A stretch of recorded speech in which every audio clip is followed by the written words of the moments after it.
Hello, I'm Nancy Smith Mattox on WYTV7 out of Charlotte on Shine Your Light Radio Ministry in Little Rock, Arkansas. Very excited to have you. We have a special guest today that's going to really share a lot with us that I think you're going to really be interested in. Very exciting. First, before we start and I introduce my guest, let me just say that WYTV7 is a nonprofit. And we do take donations. We would appreciate any seed that you can give to us. We do use our donations to promote our shows, and it will go to several million people, and all over the world. It is international, and so it's really exciting. And I appreciate you for being there with us and helping us promote that. So without further ado, let me introduce my guest. His name is David B. Carpenter. He is from Mobile, Alabama. And he is the CEO of Upspire.com. He's also a John Maxwell speaker and trainer and coach. So we're in for some good coaching today. So without further ado, let's go ahead and start. Mr. David, give us a little bit about your testimony and where you're from and how you started and how you got into this. Well, I was born and raised here in Mobile. I attended the famous University Military School, and I was the last class of the military a long time ago. Best I could tell you was, I think President Lincoln gave our graduation address. But I've been around for a while, and left Mobile to go to college, studied at Huntington College in Montgomery, Alabama. And then moved on from there, finished a couple of degrees. I was started out, my wife likes to say we've been married, we'll have been married 37 years in May.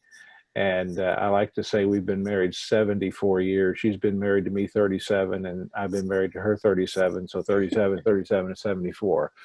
But we've been married. And she used to say that her first husband was a Methodist pastor, which was me. And then I've been Baptist for a little bit, the interdenomination a little bit. So I've kind of been around, and I love to help people and help churches. I retired from pastoring a few years ago. And had started actually when I was pastoring. Had started my first business, which we can talk about that some, because I wanted something to be able to help people and help families. And then after that, I got out of pastoring. We moved back to Mobile. We had lived in the St. Louis area. We were there for 12 great years, wonderful folks. And then we moved back to Mobile. In 2013, I was suffering from severe Alzheimer's disease, and my dad was in his 90s and her primary caregiver. So we came back here to help my dad, and my mom passed away about 5 months after we moved back. And then my dad spent 2.5 years with us. He lived in the house right next door to where I'm sitting right now. We had dinner with him every night, and as the commercial said, just some time that was priceless.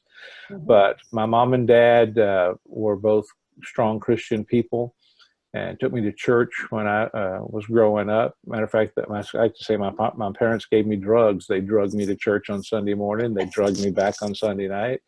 And when I was 15 years old, a fella came and spoke and did some music, played guitar, had a black and white checkered suit, a black shirt, and white shoes. And if you don't know that's what an evangelist is supposed to look like, it surely is.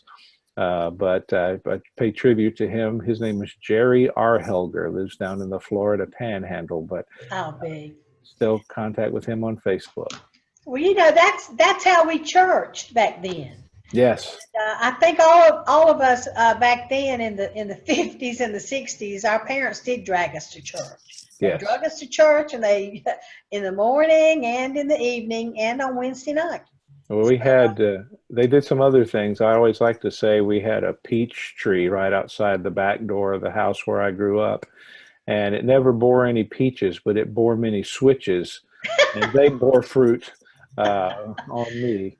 Yeah, you grew up in the same era I did, and we had to sometimes go out and pick our own switch. It Yes. wasn't if the switch didn't work or it broke or it was too little, then it was more switching. So it wasn't fun. I can remember my sister, the middle child, really she took offense to having to pick her own switch, and she got switched a lot because she was a middle child, she thought. But anyway, but it was a fun time to be alive back then and to grow up through then. But let's talk a little bit about, so you went from the Methodist religion to Baptist. Were you a Methodist preacher or a Baptist preacher? Well, I was originally licensed by the Methodist, and then I moved over and I was licensed and ordained by the Baptists. And to me, the most important thing is not a denominational tag. It's the name Christian.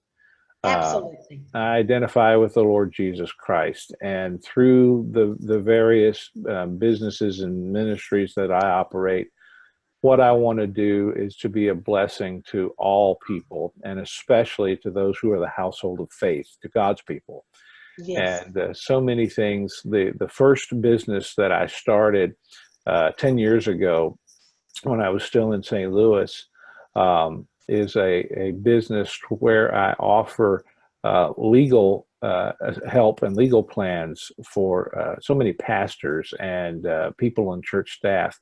There was a story that was told to me by an attorney where a young boy visited a church, and the church had a big ministry to children and wanted to reach children, which makes perfect sense. And the little boy came and went in the restrooms. They had built the restrooms right where there were no doors, and they had the path where you went into the restroom, so everything was open. And unfortunate incident took place in the restroom with a man who was a visitor at the church. And of course, the parents of the boy sued the pastor and the Sunday school teacher and the bus captain and the bus driver that brought him to church.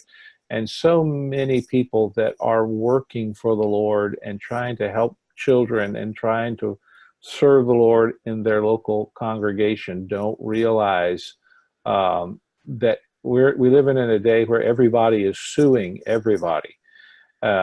And like we talk about when you and I were growing up, nobody ever thought about suing a church, Right. But they will now.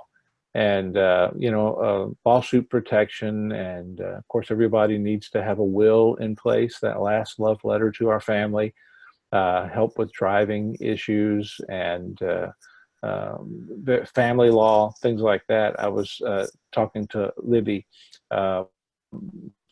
before the show and was telling her I'm very proud that I have several sets of grandparents who were able to adopt their own grandchildren, and say one in particular saved $12,000 in attorney's fees by having this service. So it's very fantastic. exciting. And that's happening more and more if you think about it. More and more grandparents, are raising their grandchildren. So, and which is not quite a bad thing because, we have the old values instilled in us. But it's kind of interesting because you wouldn't think that a church would need an attorney, but now so more than ever in this litigious society that we live in, so very, very important. So that's really a great thing for you to share with us. So what happened after that? Well, I started that business in 2009. And we protect, like I say, people from the legal, high cost of legal services, and as well identity theft, which is another huge issue for people in this day and time. I think of pastors. If someone hacks a pastor's computer and something is not right on that computer, then his whole ministry can be held suspect. and people's identities are being stolen left and right. And this is aligned with, I think, the best identity theft protection and restoration product in America. So we're actually, we have agents that go online. We don't just send you a packet when you have, it's not a matter of if anymore anyway, it's when, you actually find out your identity has been breached. But we actually have agents. Instead of sending you a packet in the mail, agents go to work and restore your identity to get you back to pre-theft status. And that is an amazing help and blessing to people that want to protect their good name. And you're right. It's not if your identity is stolen, it's when. And I think if everyone that's listening to our show has probably had identity theft happen to them in some way or other, and it's quite overwhelming. I mean, even if someone just takes control of your debit card. Well, and steals your identity that way, it's just terrible. You have a terrible time getting out of that. You need help with that. I speak to audiences on a regular basis about the subject of identity theft. And when I started doing this 10 years ago, the question was, how many of you have heard of identity theft? And you get a few hands. And then 5 years ago, how many of you know a victim of identity theft? And it was about half the audience. And now, how many of you have been a victim of identity theft yourselves? And it's 80, 90% of the audience. And then I'll say, for those of you that didn't raise your hand, how do you know? Because the dark underbelly of the internet, where good people don't go and don't want to go, is just crawling with information about the people. And it's not your money or your debit card or your credit card that the identity thieves are after anymore. It's your personal information. If I get a credit card that's got a $5,000 limit on it, then I only stole $5,000, basically, if I can get away with all of that. But if I steal a social security number or a driver's license number, I can sell that over and over and over again until they start to catch on to me, and then I can back off and go to the next one. Well, you're hearing a lot now about them stealing our the children's social security number, and open up accounts in their names. And the kids don't even know it until they get ready to go to college and they apply for whatever, and they've got a credit history. Exactly. I mean, that's it's just like unbelievable. It's just really a serious issue. And then by what you say about the internet, we're all on the internet, Facebook, LinkedIn, all of the social media. That just gives them an open door to our personal information. So you're absolutely right on that.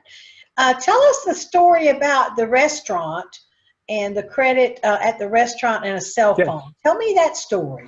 One of my members who has my identity theft plan called me just within the last, and he said, I need to know what to do about this. I said, okay, what happened? He said, I was in the restaurant and I was paying my bill, and I finished and I put my credit card back on took it out and put it back in real quick. And I was getting ready to walk out the door, and a lady touched me on the shoulder and said, did you see what just happened? And he said, well, I paid my bill. She said, no. She said, there was a man that walked behind you as you had your credit card out, and he reached his cell phone camera over your shoulder and snapped a picture of your credit card number and walked right out the door. And so he says, what do I do? Unfortunately, we have an app that comes with our service. And I said, okay, go on your app, tap it, call your private investigator, and they immediately canceled the card and had the company replace it. All that was covered by the service, no charge to him. And he has a new card now, but it kept them from using his name and his credit fraudulently, even though that's covered by the credit card company. If it was not a legitimate charge, you still want to avoid any of that from ever happening when possible. My goodness, I hadn't heard a story like that before. I Yeah. know I use my phone. I use my phone to take pictures of lots of things. So, and even if I'm at a seminar, I'll take a picture of the screen if I don't have time to write things down. So Right. people are using their cell phones more and more and more. But, Satan is very busy. The enemy is very busy everywhere.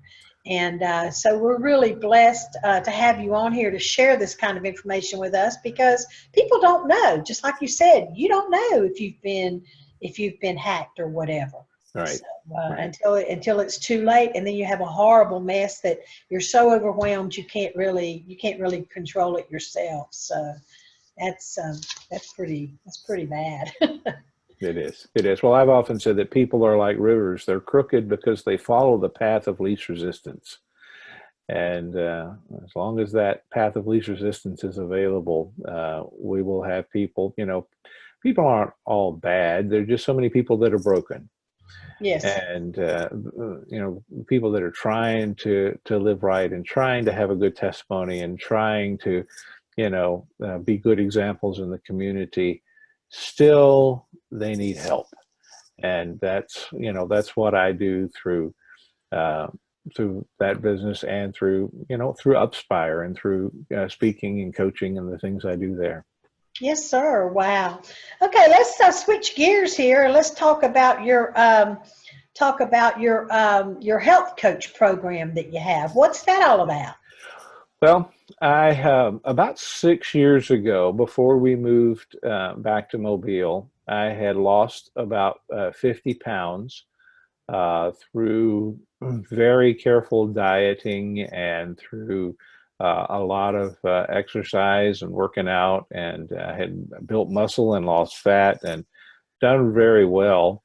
And then back in December of this year, or last year, I had lost, or had a really bad. I'm diabetic, and had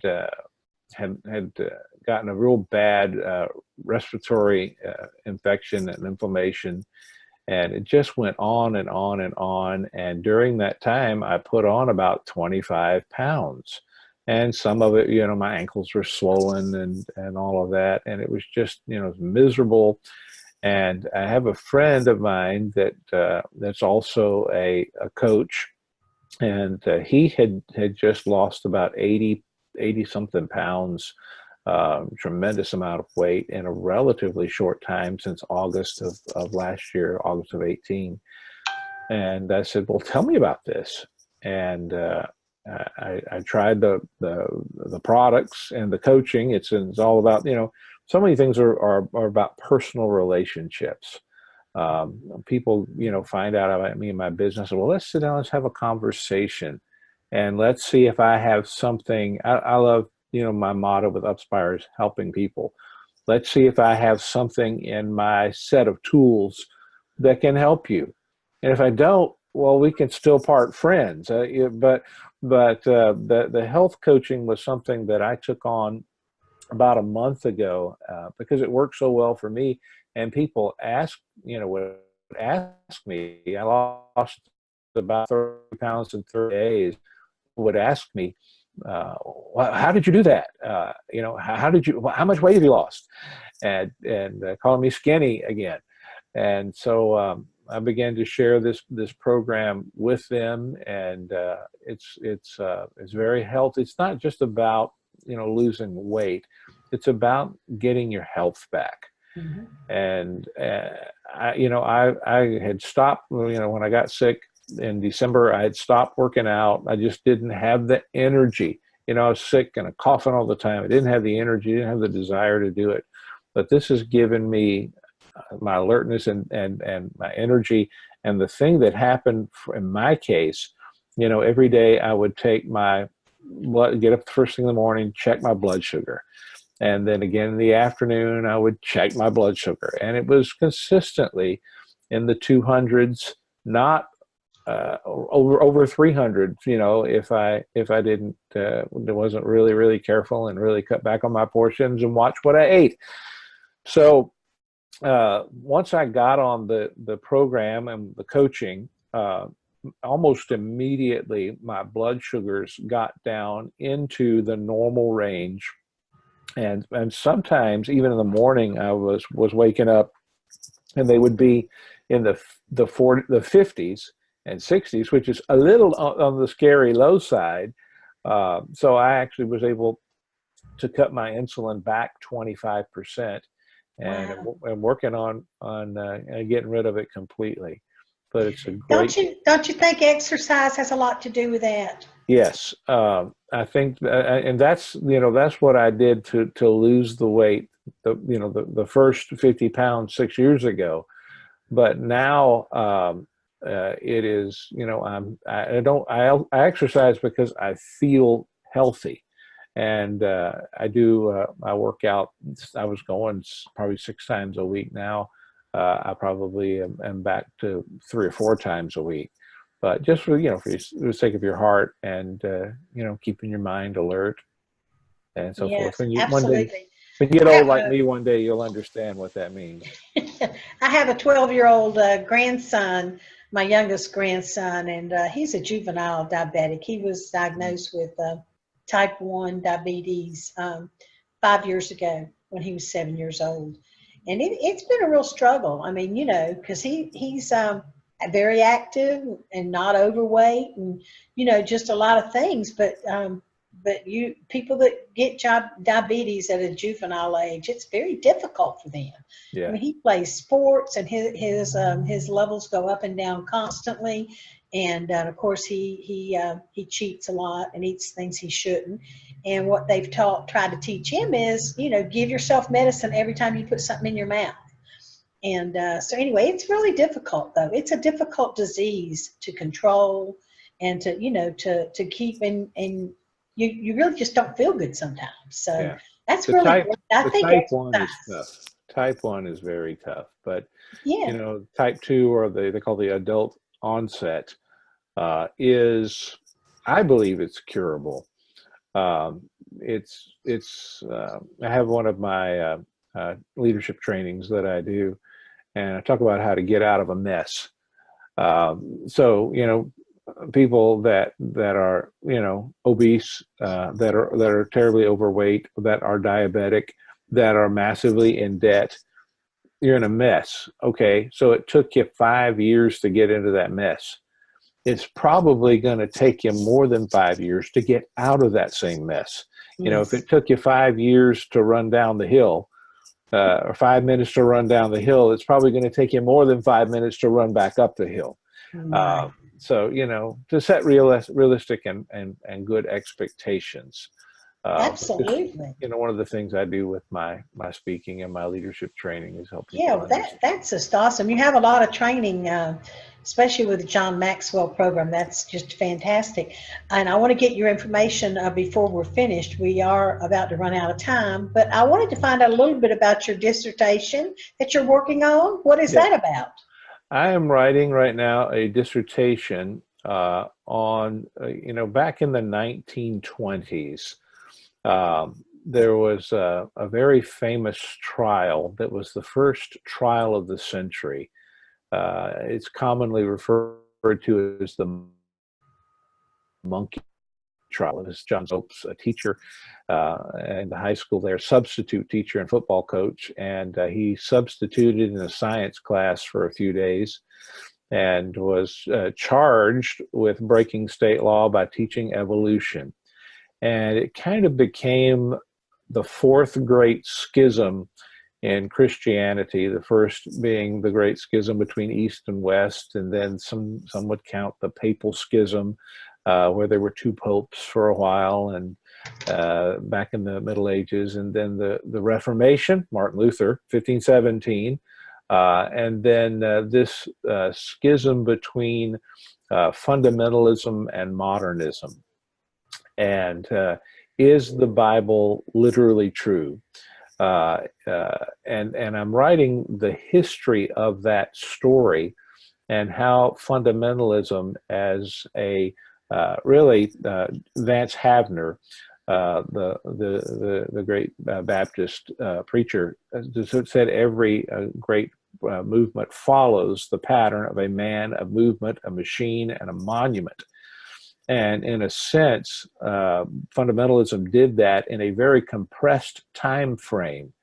And the man was a Baptist preacher in Fort Worth, Texas, by the name of J. Frank Norris, a very interesting and colorful character. He was sitting in his church office one Saturday afternoon, and a man walked in who was one of his political enemies. And J. Frank Norris reached in the desk drawer and pulled out a pistol and shot him dead in the church office. And that's, wow. And the man was unarmed. And of course, Norris's defense was that the man made the hip pocket move.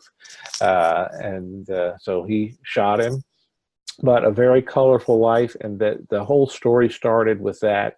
And it moved on to a movement with a man named John R. Rice and a Christian newspaper called The Sword of the Lord, which is still around today. Mm-hmm. And then a machine in the 80s and so forth. And you remember the days probably of Jerry Falwell and the Moral Majority, and is now kind of in that monument stage. But it's a fascinating story. Goes all the way back to the age between the Revolutionary War and the Civil War, which the historians call the Righteous Empire.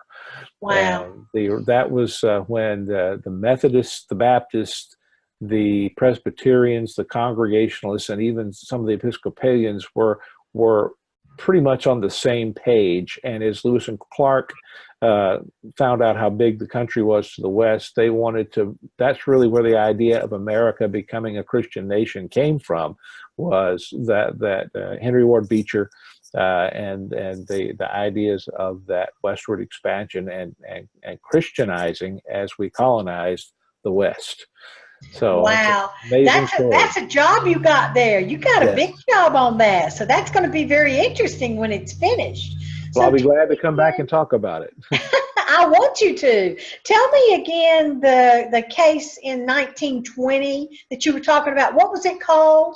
It's called the monkey trial. Commonly. The monkey trial? Yes, it was whether or not, it's about evolution in the public school. And William Jennings Bryan, who was a 3-time candidate for president under the Democratic Party, and Clarence Darrow, who is a nationally known attorney, kind of the F. Lee Bailey or Johnny Cochran of his day, went head-to-head in a county courtroom in Dayton, Tennessee. And there's still monuments to that to this day. But that was the first big trial of the century. So it also kind of, there's a historical landmark in that sense. Wow. Well, that's going to be very interesting. We're almost out of time. And I want to thank you so much for being on Shine Your Light Radio Ministry on WYTV7 from Charlotte. And are there any parting words you'd like to give us? Would you like to give us your contact information of how people can reach you? Because you are uplifting and you do help families. So let's let you share that, okay? I do. Through Upspire, I like to help families. I work with businesses, small businesses, and of course churches. I'm serving as an interim pastor at a church down in the Florida Panhandle right now.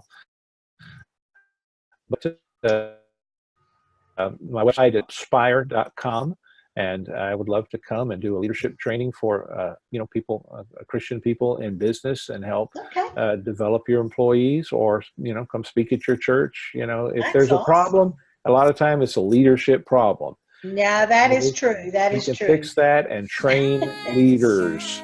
Well, I thank you. I thank you so much for sharing that. Excuse me, and we're gonna have you back on when you get your dissertation through, okay? All right, I'll look forward to that. Well, thank you so much, okay? Thank you for having me.